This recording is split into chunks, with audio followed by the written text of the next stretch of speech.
Harry is in a position now where he is conflicted about his life with Meghan, not sure about moving forward with her. And I think he needed a motherly person, someone to give him some advice. Of course, he couldn't go to Doria, right? This is exactly what it was. He was there trying to get some advice about some choices, decisions that he is going to have to make about his marriage. And whether you want to recognize it or not, or just say, well, I support my wife, deep down, alone at night, when you are with your own thoughts and that woman is off snoring away. You know what's harder than leaving the royal family?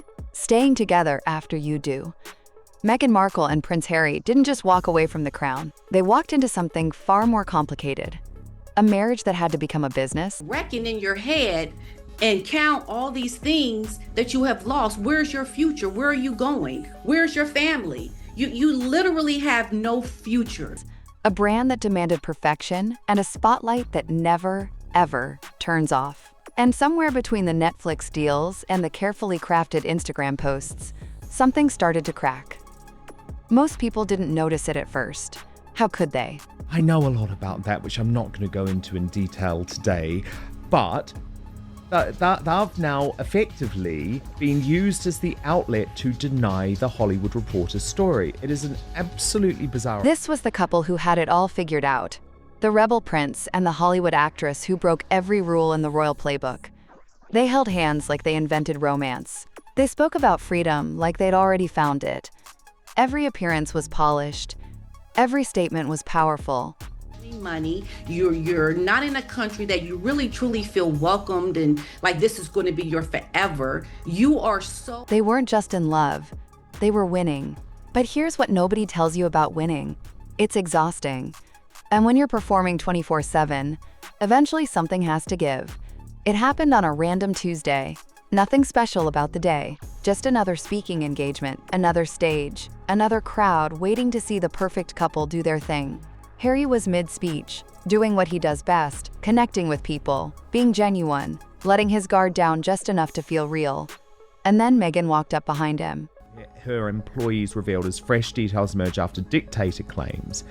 And then the article reads, GB News has been handed an absolute denial of the allegations as well as Meghan's message to her employees and has confirmed with several current staffers that the... She tapped him on the back. Light, quick, barely noticeable. But Harry noticed. His words caught in his throat. His eyes darted sideways. For just a second, the smooth delivery stumbled. The confidence flickered. And in that tiny 2-second moment, the world saw something it wasn't supposed to see. Hesitation. Said, these quotes were fabricated by someone lacking knowledge of our company. The Duke and Duchess work from Montecito and we're based in Hollywood. By morning, the clip was everywhere.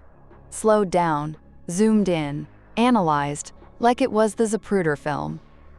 People who'd never even thought about body language were suddenly experts. Harry is, I think, trying to find this independence, trying to learn independence to Frame by frame, they dissected it. Meghan's hand on his shoulder.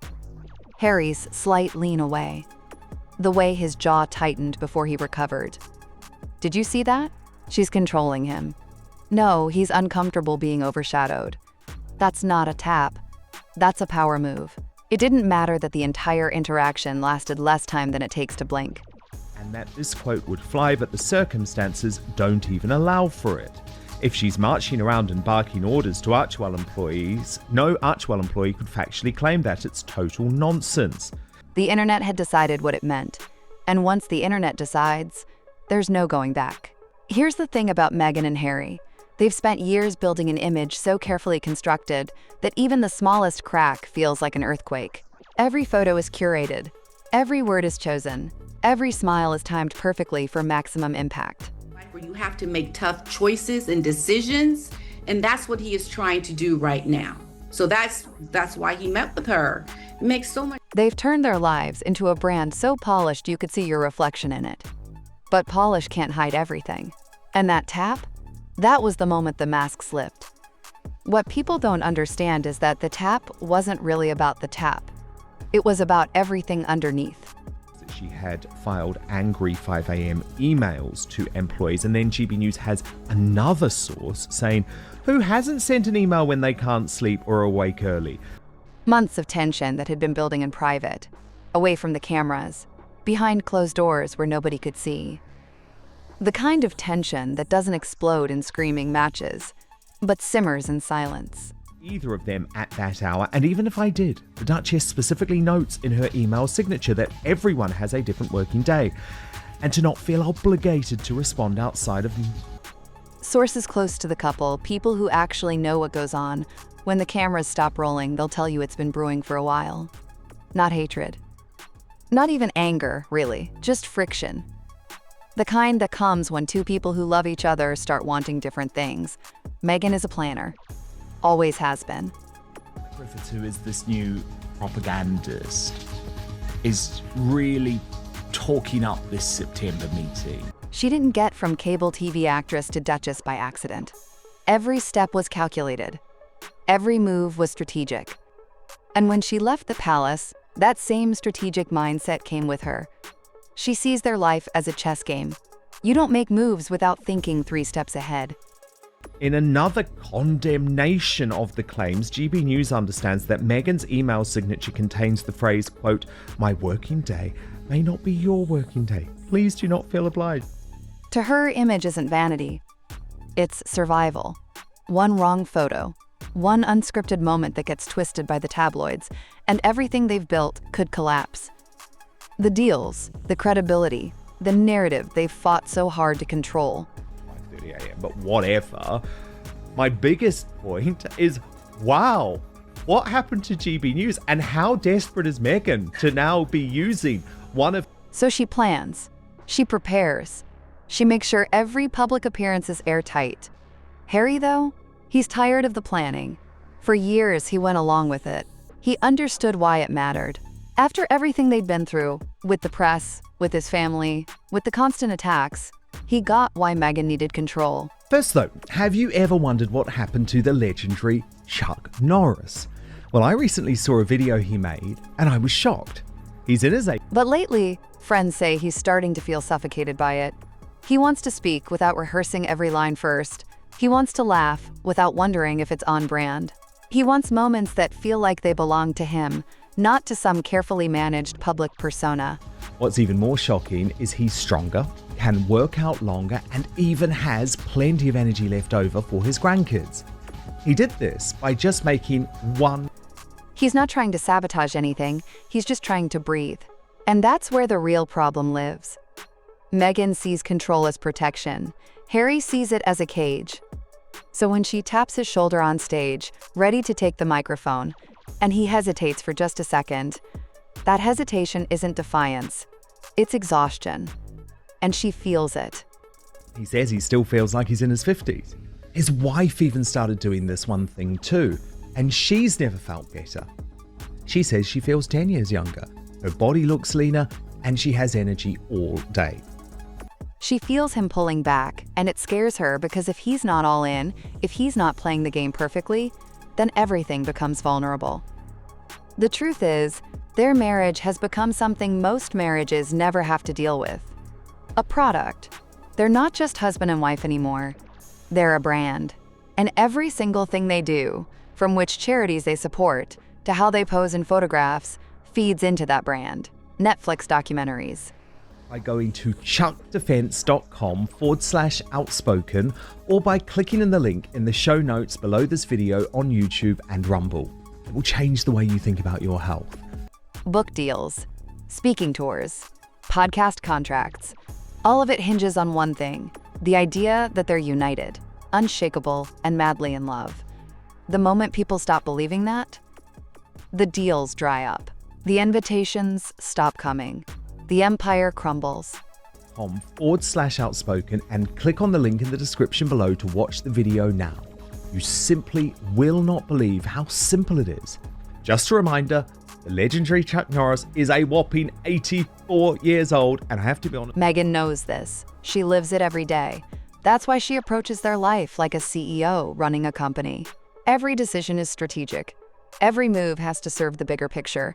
She's not thinking about today. She's thinking about legacy, about financial security, about making sure they never have to go back to the system that broke them. Eventually, I think it won't be enough for Meghan and it won't be enough for Harry. And she will just go off, and her next step is a billionaire. But Harry? He never wanted to be a CEO. He wanted to be free. He thought leaving the royal family would mean escaping the performance, the constant scrutiny, the feeling of being trapped in a role he never auditioned for. So why not step up to a billionaire? And why not go for politics? Why not become governor of California? But what he's finding is that he just traded one performance for another. Different stage, same pressure. And here's where it gets complicated. He loves her. Deeply. He believes in what they're building together. But he's starting to realize that the cost of that building is his own sense of self. That Meghan Markle thought she was marrying into a sort of a starring role in the royal family, and then, but then it became apparent that Catherine, as the wife of William to the heir, was the real star wife, and then and she struggled with that. Yes, I don't think Meghan ever considered being a supporting actress. I think she wanted to be a star. Every time he swallows what he really wants to say, every time he smiles for a photo when he'd rather be anywhere else, he feels a little more lost.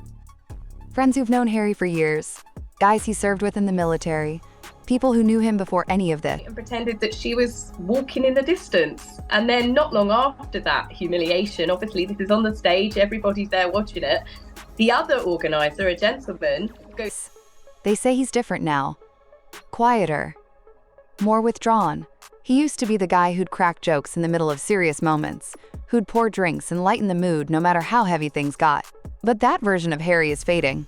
Now he's the guy who shows up late to meetings, who forgets his talking points, who sometimes just stares off during events like he's somewhere else entirely. It's not dramatic, it's not explosive, it's just a slow drift.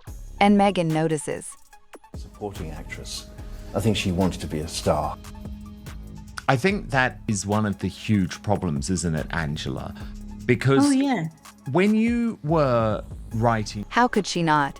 Every time Harry goes off script, every time he forgets to smile at the right moment, every time he resists her perfectly laid plans, she feels it like a betrayal. Not because she's controlling, but because she's terrified. Terrified that one slip, one unguarded moment will give their critics exactly what they need to tear them down. Accept his role as spare. Because Diana always really tried to get him to understand, even though he was just a young child really, that he had to. His life... So she pushes harder, she tightens the reins, she double-checks everything. And the more she pushes, the more Harry pulls away. It's a vicious cycle. Neither one of them is wrong. They're just trapped in opposing needs. She needs control to feel safe. He needs freedom to feel alive. And somewhere in the middle, their marriage is being stretched so thin you can almost see through it. Goes to take it, he holds it back and even laughs and says no, and then continues talking. So it could be lots of reasons why she didn't go, but... But here's what makes Meghan who she is. She doesn't quit. Ever. Her whole life has been about breaking through doors that were never supposed to open. Hollywood told her she wasn't the right type. The palace told her she didn't fit the mold. The British press tried to destroy her. Because I know we're going to come to Prince Harry in New York, where he is today, very shortly, but she's also not there either. So this was an opportunity for her. And every single time, she survived by refusing to back down. That same relentless determination is what drives her now. To her, hesitation is weakness. Uncertainty is danger. Quite significant that she decided not to do that. Yes, it certainly seems... If they're not moving forward with absolute precision, then they're falling backward into chaos. Some people admire this about her. They see a woman who won't let anyone define her story, who protects her family fiercely, who refuses to be a victim. But others see something darker. A woman who can't let go, who micromanages every detail, who treats her husband like another piece of the brand instead of a partner. Trouble ahead, I think, for the couple. It's becoming glaringly obvious that salt and pepper, as Meghan once said, no longer move together. They seem to be doing more and more. The reality is probably somewhere in between. Meghan isn't a villain, but she is someone who's been traumatized by public scrutiny, and that trauma has made her hypervigilant. She can't afford to relax because relaxing means vulnerability, and vulnerability means attack. Shift. It seems that Harry is the one being elevated. It's Harry being asked to go to events. Harry understands this intellectually. But emotionally, he's drowning. What's brutal about their situation is that nothing stays private. Most couples, when they're going through rough patches, they get to work it out behind closed doors. Obviously on WME's client list, but it would seem that Harry's almost being elevated and Meghan is being pushed into the background. Now, I can't see. Maybe they argue in the kitchen. Maybe they give each other the silent treatment for a few days. Maybe they go to therapy and figure it out without the world watching. Taking that too well, to be honest with you. And as you said, he's in New York. It's only the first 24 hours of his appearances, and I'm sure that we will get a paparazzi car park stroll with Meghan. But Harry and Meghan don't get that luxury. Every single moment of their relationship is dissected by millions of strangers. A pause between them at a gala becomes trouble in paradise. Meghan reaching for Harry's hand gets analyzed for dominance.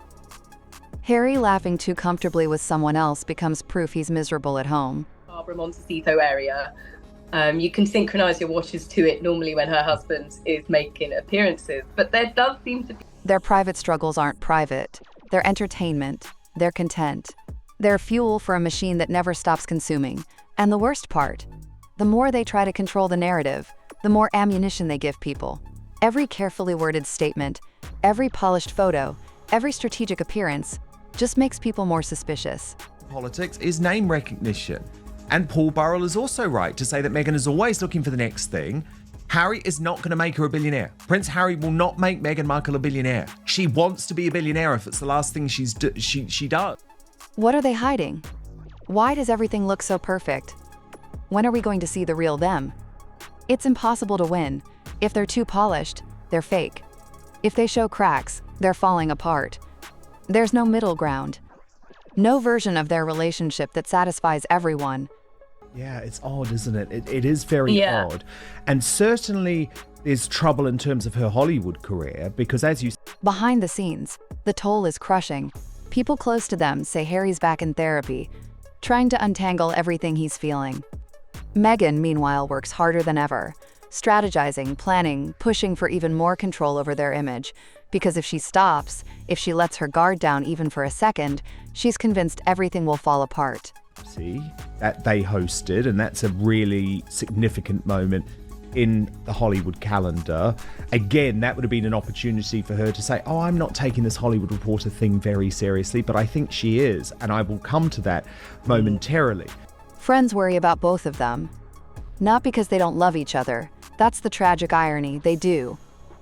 Anyone who's around them, in private moments, will tell you the affection is still there, the way Harry's hand finds hers when nobody's looking. The way Meghan adjusts his collar before they walk into a room. The inside jokes. The small kindnesses. The love hasn't disappeared. It's just buried under so much pressure that neither of them can reach it anymore. Hot. They're not going to make her a billionaire, trust me. So who will? A new man. What used to be effortless now feels like work. The chemistry that made them magnetic, that made people stop and stare because they looked so perfectly matched, it's still there somewhere. But now it's hidden behind walls of exhaustion and resentment and fear. They're not moving in sync anymore. They're trying not to trip over each other. Every interaction is measured, calculated, performed, for whoever might be watching. And even when nobody's watching, they can't quite shake the feeling that someone is. What was interesting too, and remember Paul Burrell does have some insight into Prince Harry, even though he last saw him face to face, he says, in 2017, I believe. To the people who love them, who want them to succeed, this is just a rough patch. Every marriage has seasons. Every couple goes through periods where things feel hard, where connection feels distant, where you have to choose each other even when it's not easy. And they're choosing to believe that Meghan and Harry will come through this stronger. But to the critics, this is vindication. Proof that the fairy tale was doomed from the start. Proof that two people from different worlds were never going to make it work. Proof that leaving the palace, chasing freedom, building a new life, All of it was just delaying the inevitable. That when Prince Harry first met the duplicitous fake Duchess, he didn't see. And the hardest part to watch is how visible it all is. The tiny signs that most couples would never have to explain. A glance that lingers too long. A smile that doesn't quite reach the eyes. A hand that drops just a little too quickly after a photo is taken. The world sees everything. And what they see, millions of eyes multiplying each tiny moment, starts to feel like a prophecy fulfilling itself. People expect them to fail. So every stumble, no matter how small, becomes evidence. The marriage isn't over. Not yet. There's still something there worth fighting for. But it's teetering on the edge, balancing between what it used to be and what it's becoming. And now the question hangs in the air, heavy and unanswered. Can they find each other again? Can they remember why they chose this? Why they risked everything to be together? Or are we all just watching in real time as a love story that promised to change everything slowly, quietly, comes undone? Because here's the devastating truth. Sometimes love isn't enough. Sometimes two people can care deeply about each other and still not make it work. Sometimes the weight of the world, the pressure of expectation, the cost of survival, becomes too much for even the strongest connection to bear. And maybe that's what we're seeing now. Not the absence of love, but the exhaustion of carrying it under impossible conditions. The tap on the shoulder wasn't the end. It was just the moment when everyone else finally saw what Harry and Meghan have been living with for months. The realization that the life they built to escape one prison might have just created another. And escape from this one? That's a much harder story to write.